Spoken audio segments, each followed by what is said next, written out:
નમસ્કાર, આપ જોઈ રહ્યા છો સ્પાર્ક ટુડે ન્યૂઝ। આજે શનિવાર હોવાથી હનુમાન દાદાનો વાર હોવાથી સ્પાર્ક ટુડે ન્યૂઝના માધ્યમથી ઘરે બેઠા હનુમાન દાદાના દર્શન કરાવીએ। ગોત્રી સ્થિત અંબિકાનગર ખાતે ભયભંજન દેવ હનુમાનજીના દર્શન કરાવીએ। વડોદરામાં ભક્તિનો મહાસાગર ગોત્રીમાં હનુમંત ચરિત્ર કથા અને મંદિર ઉદ્ઘાટનનો ભવ્ય પ્રારંભ કરવામાં આવ્યો હતો। સંસ્કારી નગરી વડોદરાના આંગણે આગામી એપ્રિલ માસમાં એક અલૌકિક આધ્યાત્મિક ઉત્સવ ઉજવવા જઈ રહ્યો છે। ત્યારે ગોત્રી રોડ પર સ્થિત શ્રી ભયભંજન દેવ હનુમાનજી મંદિર દ્વારા ભવ્ય મંદિર ઉદ્ઘાટન પ્રસંગે ગુરુ વંદના મહોત્સવ અને શ્રી હનુમંત ચરિત્ર કથાનું ભવ્ય આયોજન કરવામાં આવ્યું છે।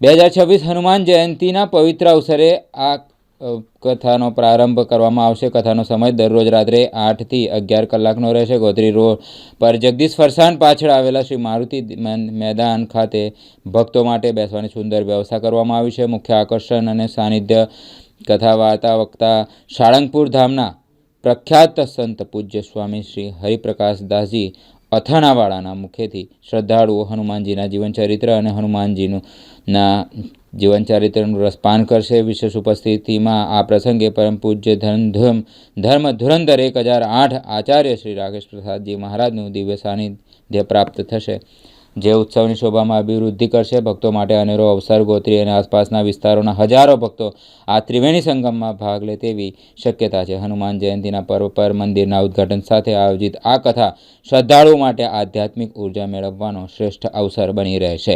આયોજક મંડળ દ્વારા તમામ ધર્મપ્રેમી જનતાને આ મહોત્સવનો લાભ લેવા ભાવભીનું આમંત્રણ આપવામાં આવ્યું છે।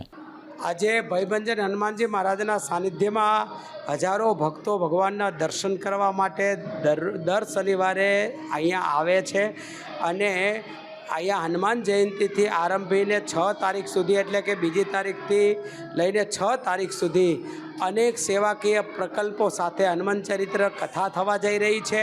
એ નિમિત્તે આ બધા જ ભગવાનના ભક્તો અત્યારથી આરંભીને 6 તારીખ સુધી બીજી તારીખથી 6 તારીખ સુધી જે માહોલ થવા જઈ રહ્યો છે એની આ વિશાળ મેદની દેખાય છે। હજારો ભગવાનના ભક્તો પ્રસાદ પણ લઈ રહ્યા છે। સ્વામીજી કયા કાર્યક્રમો યોજાશે?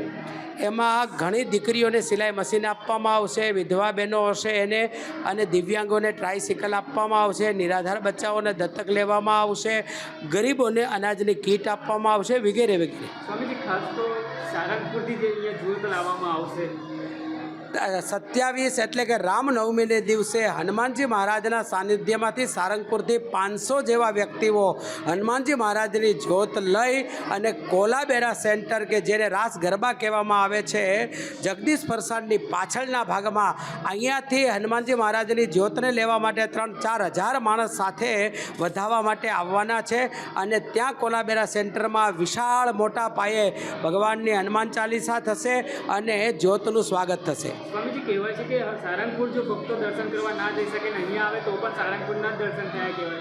આ દાદા સારંગપુરના કષ્ટભંજન દેવના નાના ભાઈ એટલે કે ભયભંજન દેવ છે। અહીંયા પણ એ જ સુખ પ્રાપ્ત થાય છે। ભક્તોને શું સંદેશ આપશો? બસ દરેક ભક્તોને એ જ પ્રાર્થના કરું છું કે આવો હનુમાનજી મહારાજના દર્શન કરવા માટે અને આવો હનુમાન ચરિત્રની જે કથા છે બીજી તારીખથી 6 તારીખ સુધી એની અંદર મોટા પાયે વિશાળ કાર્યક્રમની અંદર સાક્ષી બનો અને દરેકને અમે ભાવભર્યું આમંત્રણ પાઠવીએ છીએ। ભક્તોનો પણ ઉત્સાહ ક્યાંક અલગ જ જોવા મળે છે અહીંયા।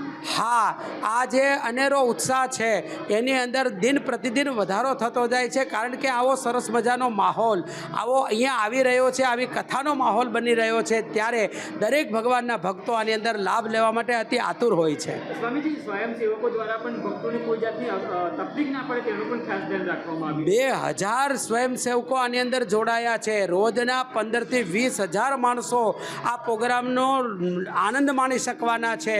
ત્યાં 51 ફૂટના હનુમાનજી મહારાજ એટલે કિંગ ઓફ ગોત્રી એ હનુમાનજી મહારાજનું અનાવરણ વિધિ પણ 27 તારીખે એટલે કે રામનવમીને દિવસે કરવામાં આવશે।